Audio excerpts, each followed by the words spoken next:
Olá, bom dia, boa tarde ou boa noite, seja lá qual for o horário que você estiver vendo esse vídeo. Eu me chamo Ana Carolina Lino e hoje eu vou trazer uma videoaula para explicar um pouco sobre as máquinas utilizadas no processo de ensilagem de milho. Primeiramente, eu acho importante ressaltar a importância dessas ensiladeiras.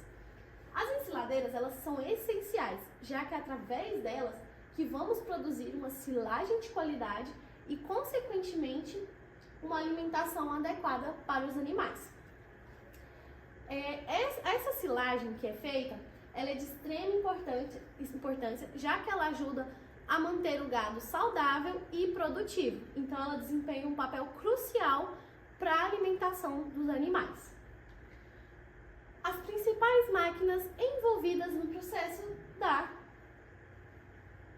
silagem são elas: as colhedoras de forragem, os tratores, carretas ou vagões forrageiros e os compactadores. Eu trouxe aqui algumas imagens para dar de exemplo do que são esses maquinários. O primeiro são as colhedoras de forragem, mais conhecidas como as ensiladeiras. As ensiladeiras podem ser acopladas, tracionadas ou autopropelidas. Elas realizam o corte, a trituração e também o lançamento do material. Os tratores. Os tratores são usados para tracionar a ensiladeira e transportar a forragem até as carretas ou os vagões forrageiros. As carretas ou os vagões forrageiros, eles servem para transportar o material que foi cortado e triturado ali no campo até o silo. Por último, mais ou menos importante, são os compactadores, ou tratores com peso ou pneus. Eles fazem a compactação, da silagem dentro do silo. Aqui eu trouxe também as principais características das ensiladeiras. São elas: o sistema de corte, as facas rotativas ou disco, o lançamento por turbina ou sem fim, o ajuste no tamanho da partícula desse material que vai ser cortado e triturado, e a capacidade de processamento que ela tem de cortar esse milho. Uma dica é: as ensiladoras autopropelidas, elas aumentam a eficiência, mas elas exigem maior investimento e manutenção. Regulagem das ensiladeiras é de extrema importância, já que a regulagem ela é o primário de tudo, Então, assim, a regulagem correta dessa ensiladeira é fundamental para você garantir o tamanho ideal dessa partícula, porque ele vai influenciar diretamente na compactação e fermentação dessa ensilagem. Como é feita a regulagem dessas ensiladeiras? Aqui eu trouxe uma imagem que eu vou dar um exemplo mais ou menos de como se deve ser feita essa regulagem. Aqui eu tenho uma ensiladeira. É necessário que você levante esse tampão.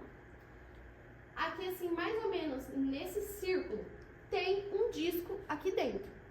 Você vai retirar, vai puxar para essa alavanquinha aqui, vai retirar esse disco e lá dentro vão estar as facas e um esmeril.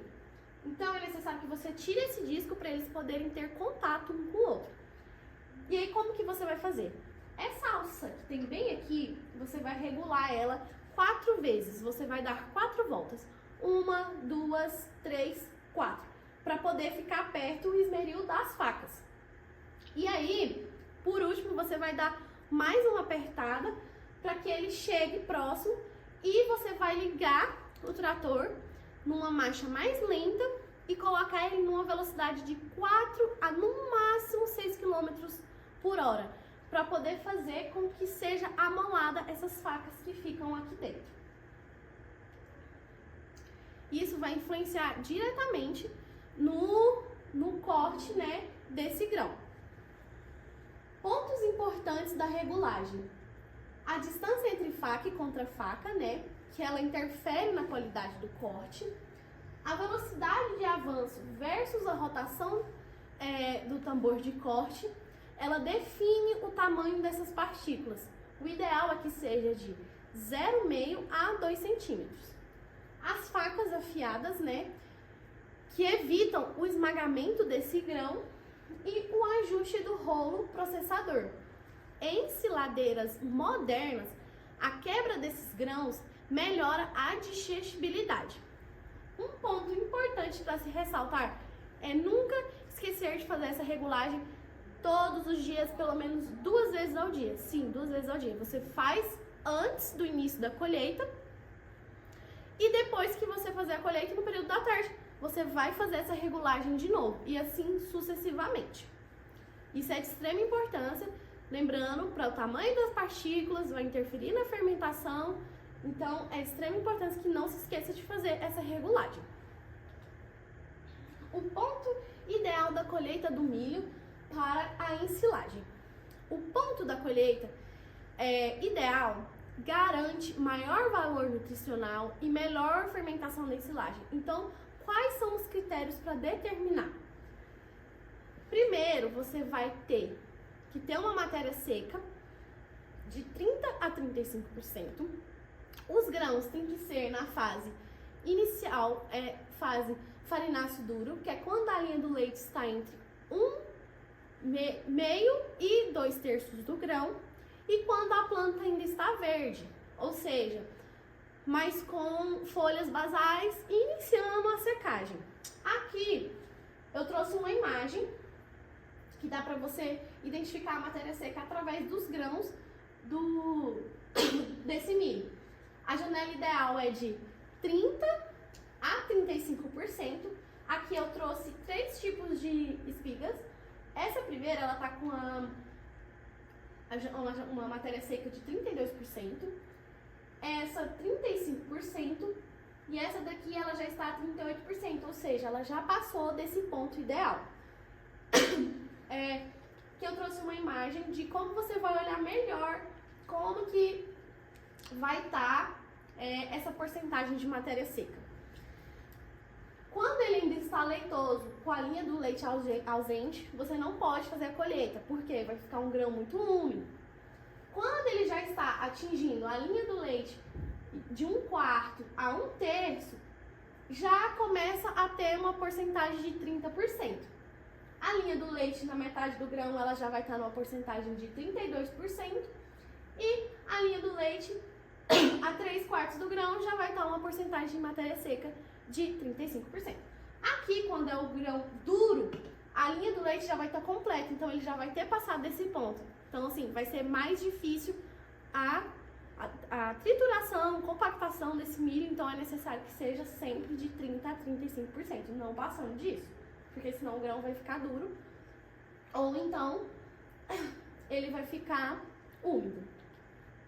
Qual que é a altura do corte ideal dessa silagem? Quando o corte é muito alto, que ele fica próximo à espiga, ele aumenta o valor energético, mas ele vai reduzir e ele vai reduzir rendimento e vai aumentar custos. Quando o corte está muito alto, ele causa dano aos equipamentos, e é uma coisa que a gente não quer. Então, o corte ideal é que ele seja a cerca de 20 a 30 centímetros do solo. Você vai evitar danos e contaminação, vai melhorar a fermentação e vai maximizar produtividade e custo-benefício. Então, assim, é ideal. Como você vai fazer para medir essa matéria seca? O que é a matéria? Como que se faz para calcular a matéria seca de um alimento? Você vai precisar subtrair a massa do produto pela massa de água contida nele. Então é necessário que você tenha equipamentos portáteis, né, que são os hidrômetros de forragem. É necessário que você pegue uma amostragem, tenha uma estufa ou então micro-ondas para ressecar e faça a pesagem desse material. Quais são as consequências de se colher fora do ponto? Como eu havia falado anteriormente sobre o grão ficar muito úmido ou muito seco, eu trouxe uma imagem para ilustrar melhor. Quando não está no ponto certo, ideal de 30 a 35%, ele está menos que isso. Então, assim, se você faz a colheita antes, o grão vai estar muito úmido. Ele vai apresentar uma perda de chorume. Quando o grão está muito seco, como eu havia falado antes, ele vai ficar com difícil compactação e fermentação ineficiente. Então, assim, até corre o risco de não triturar esse grão corretamente. Os processos da ensilagem. Com as máquinas já reguladas, o milho no ponto certo, você vai iniciar então a colheita, o transporte desse material para o silo. São 5 etapas para poder fazer esse processo de ensilagem. A primeira é a colheita. A colheita é nada mais nada menos quando ela é feita com as ensiladeiras. Como vocês podem ver aqui na foto, tem 2 tratores.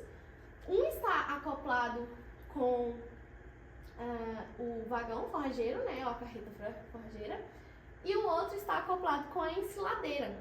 Então, assim, quando a ensiladeira passa colhendo esse milho, cortando e triturando ele e jogando no vagão forrageiro. A segunda etapa é a de transporte. O que deve ser feito nessa etapa? Porque ela é crucial. Deve ser feito rápido, porque assim você vai evitar a fermentação antecipada no campo. Então é de extrema importância que você faça ela o mais rápido possível. O enchimento do silo.